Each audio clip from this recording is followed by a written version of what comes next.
Thanks, Rhino. What an introduction. I think I have to say I'm from the Fintech department, not from the compliance. So I'm here to share a good story. I'm here to share a good story. So yeah, thank you so much for inviting me to speak about Sandbox and enabling innovation. I think as I was preparing for this presentation, the main message that I thought I need to leave was around you getting to know what regulators are doing around innovation, what we are thinking, and how we are working around this fast-moving environment. So I'm going to jump straight into my presentation. And I think these are some of the main themes that I'm going to cover.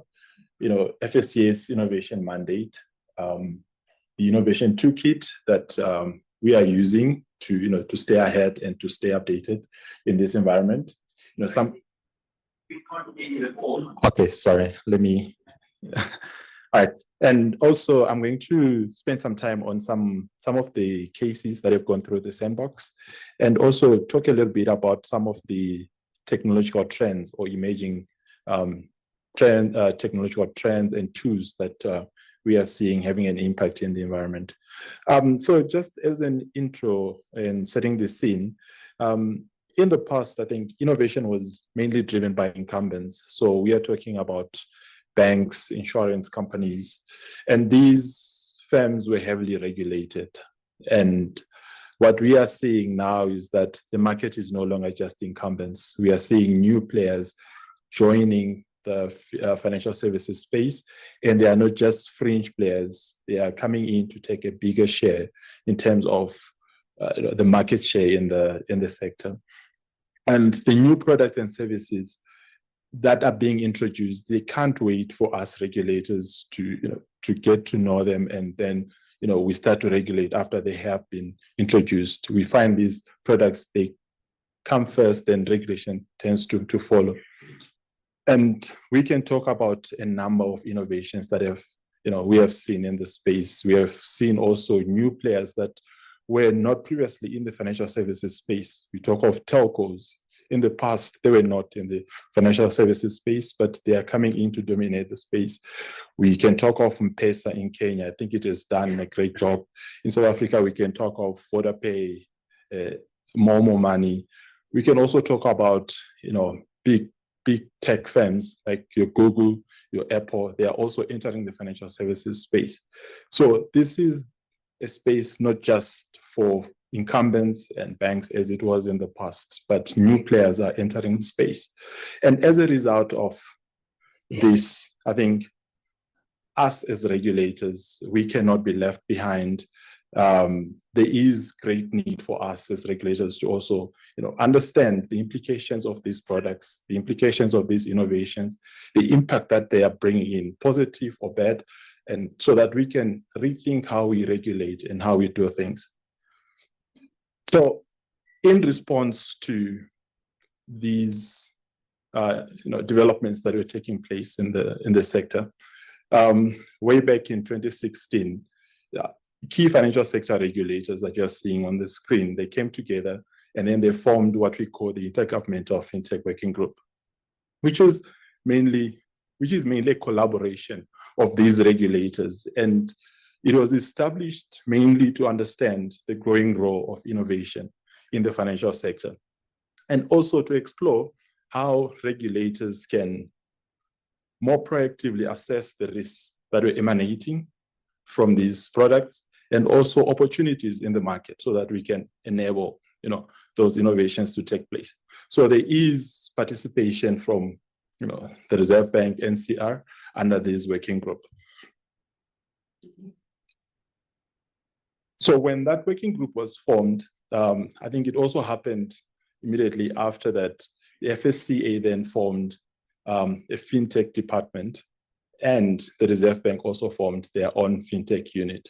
And these two fintech departments, they are the ones that co-manage or co-lead the working group. I'll talk about how they do that and the instruments that they use to do that, but they are the ones that mainly run that working group from an operational side of things. So FSCA ensures fair treatment of customers, but embedded in that, I think it's us knowing that innovation is at the center of how we are doing things at the moment. So the FinTech department, engages with a number of stakeholders in FSCA and outside FSCA, be it in South Africa and internationally. We provide a number of subject matter expertise on a number of FinTech topics, be it speaking engagements. We conduct research on various topics that I'm also going to show you some of the work that we have done. We also provide guidance to some FinTechs when they come up with new innovations and they want to understand where they fit in the existing regulation. Then we also part of a number of local and international working groups and standard setting bodies just to keep us updated with the developments that are happening in this sector. So some of the work that we have done as a FinTech department and as FSCA is what you're seeing on the screen. And this work has actually gone a long way in informing some of the, thinking around the regulation that we have currently. We're currently busy with work on open finance. We have done some work on crypto assets, digital platforms. We have also done a lot of work on SupTech. We are actually updating the study on that. I think what this slide shows is that the regulator keeps on to be informed about what's happening in the sector. They want to know firsthand so that they can also rethink in terms of how they can come up with new ways to regulate and how they can regulate and drive innovation in the sector. This slide's showing you some of the partnerships and collaborations that we have done. We have partnered with a number of startups, incumbents, academics, regulators, and policymakers. And out of all these engagements, I think the main theme or what has come out is, research work or knowledge sharing, which goes a long way because what we believe, especially as a FinTech department, is that we are not involved in the day-to-day developments in the sector. So having these engagements, they actually help us, inform us so that when we think about how we are going to regulate a certain aspect of the sector, we are actually doing that from a first-hand point of view. So that was the FSCA FinTech department. Now talking about the Intergovernmental FinTech Working Group. So when that FinTech Working Group was formed, I think the main question that was raised was around how do we engage with the sector? So when that question was asked, I think the answer was that let's use what we call an innovation hub, which is made up of 3 facilitators.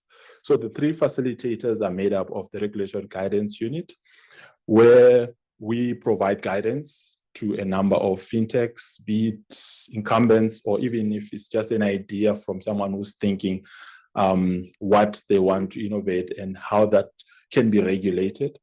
They are able to submit a query through our website, and then they can get a collaborative view from the various regulators.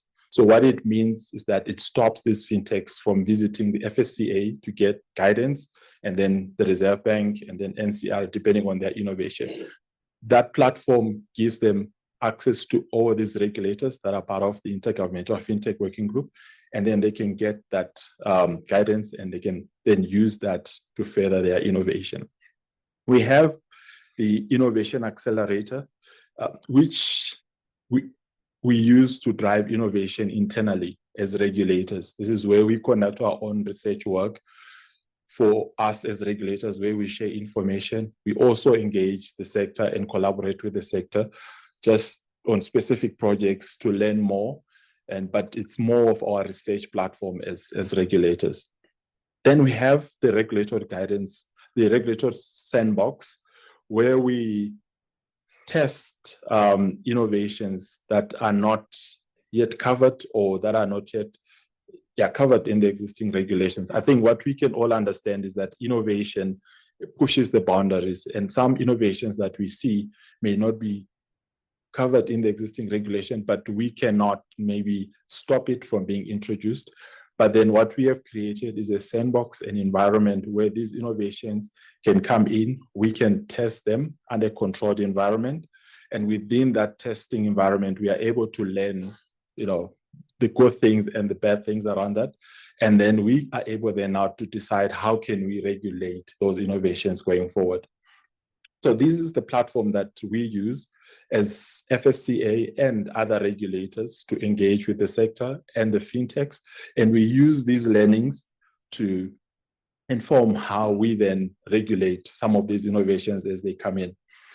Just a little bit on the approach to the regulatory sandbox. We have a planning stage in the sandbox where the core team come together and then they plan for how the sandbox is supposed to run. And then after that, we receive these applications, we shortlist them. Then after shortlisting the applications, they go through a rigorous process where we set out the test plan, what needs to be tested, for how long. And then after the testing period, then after the contracting stage, we have the testing and the reporting, where these fintechs will then report to the regulators on a regular basis, usually over a month. And then after that, we have a closeout period where we then review the whole test. And then from the testing period, from the testing data that has been received from that testing exercise, we are then able to decide the various exit options that can be exercised from that use case. Just an overview of some of the cases that have gone through the sandbox. We have seen some cases on cross-border payments. I think it's also important for me to highlight some stats. So the sandbox started in 2020. It was a cohort approach where we received about 54 applications from incumbents and fintechs. Of that number, only 9 went on for testing. And of the 9 that went on for testing, I think all of them were successful in the testing. And this slide is showing you an overview of some of what we learned from that exercise. We have now moved to what we call a rolling-based approach, where it's perpetually open. So we receive applications as and when. And ever since we moved to the rolling-based in 2022, we have received over 30 applications, and 7 are either on contracting or testing or at closeout stage. I think that data just shows you the level of engagement that we're having with the fintechs. It's also showing you that the interest that fintechs are having in engaging with the regulator and understanding how their innovations can be tested and can be incorporated in the regulation. But what we are seeing there, we have seen applications from various fintech segments, cross-border payments. I think this was mainly around the time when we had not declared crypto assets as a financial product. And we wanted to learn more about crypto assets, consumer protection.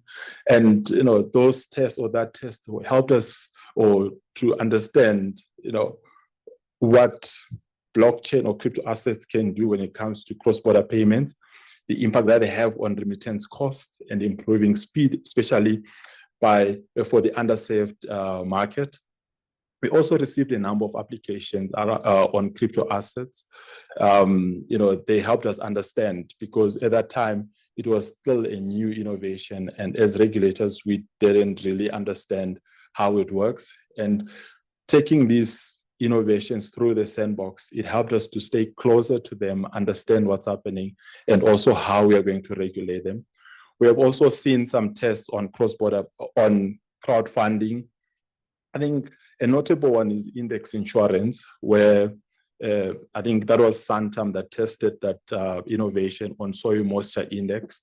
And I think the outcome of that test was that index insurance was then incorporated as other form of business in the Insurance Act, or it was now allowed to be served in the South African market, meaning that any provider of such a product can apply for a license and be licensed under that.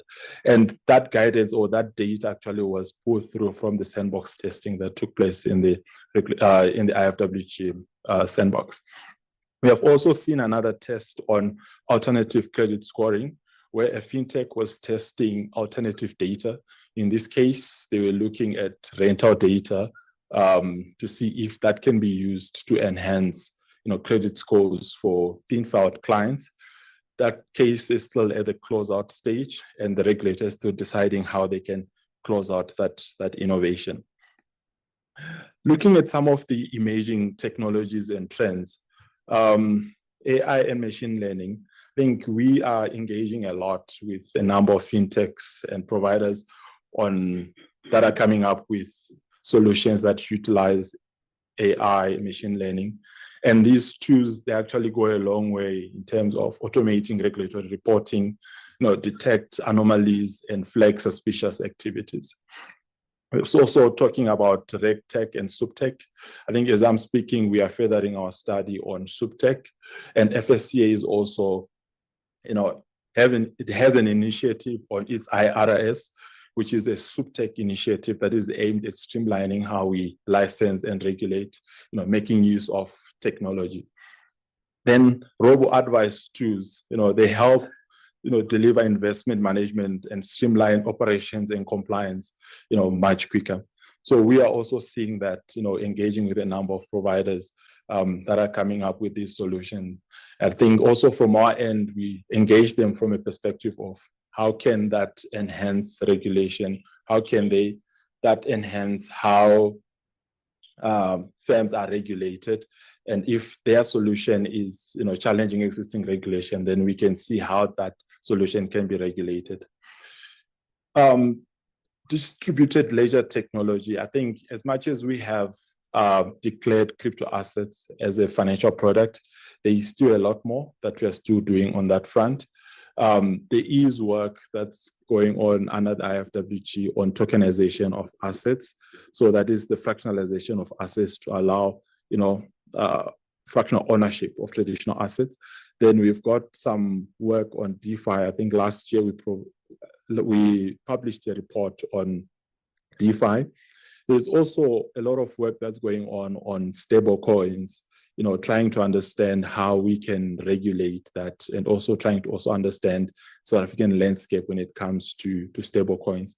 It's been quite topical in the global fintech market, and we also want to stay ahead and be prepared when it comes to how we regulate stable coins. Then in closing, I think what's important to note is that FSCA core mandate, as I've said, is to ensure that customers are treated fairly, and this remains at the center even as we embrace innovation. We also understand that innovation is no longer just fintechs; it's spanning across the entire sector, and meaning that we need to change the lens that we look at innovations in fintech, because it's no longer just fintechs, but most providers in the sector are also making use of that. Also, I think what's important to note is that these fintech products that are being utilized or that are being introduced, they're bringing a number of benefits and risks. But what it then means is that we need to rethink how we regulate them, because it's a new environment. It's different from how we used to regulate, which is why we are enhancing our regulatory framework to ensure that they are principle-based and risk-focused. And in addition, we are shifting towards an outcome-focused and principle-based regulatory approach through the Coffee Bill. And then in closing, I think we want to drive inclusive access to financial services.